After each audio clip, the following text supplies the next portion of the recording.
केवट कीन्ही बहुत सेवकाई, सो जामिनी सिंह रार गंवाई।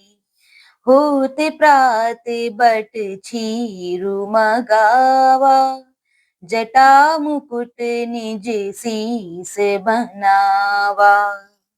अर्थात केवल निषाद राज ने बहुत सेवा की। वह रात सिंगरौर यानी श्रृंगवेरपुर में ही बिताई। दूसरे दिन सवेरा होते ही बड़का दूध मंगवाया और उससे श्री राम लक्ष्मण ने अपने सिरों पर जटाओं के मुकुट बनाए।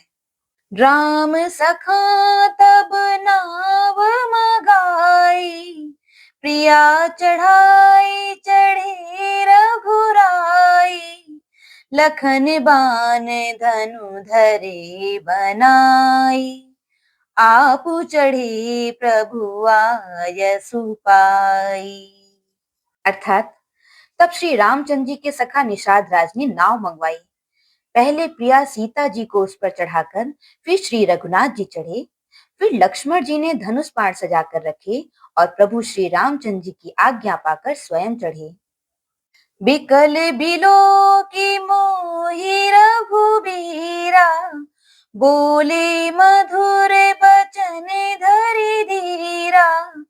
तात प्रणाम तात सन कहिहु, बार बार पद पंकज गहिहु। अर्थात मुझे व्याकुल देखकर श्री रामचंद्र जी धीरज धरकर मधुर वचन बोले।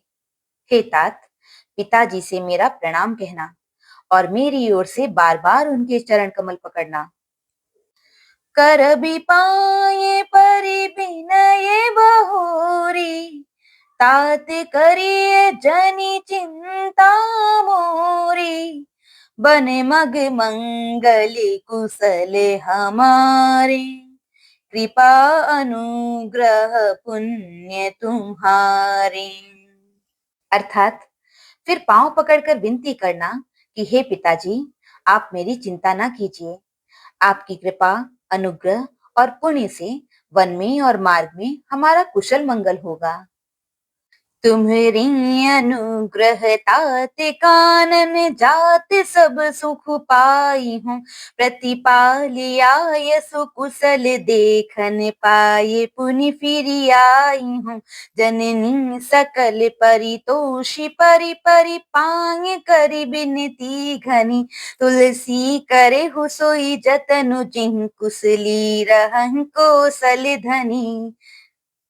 अर्थात हे पिताजी, आपके अनुग्रह से मैं वन जाते हुए सब प्रकार का सुख पाऊंगा। आज्ञा का भली भांति पालन करके चरणों का दर्शन करने कुशल पूर्वक फिर लौट आऊंगा। सब माताओं के पैरों पड़ पड़कर उनका समाधान करके और उनसे बहुत विनती करके तुलसीदास जी कहते हैं, तुम वही प्रयत्न करना जिसमें कौशलपति पिताजी कुशल रहें। गुर सन कहब संदेशु, बार बार पद पदुम गही। करब सोई उपदेशु, जिन न सोच मोहि अवधपति।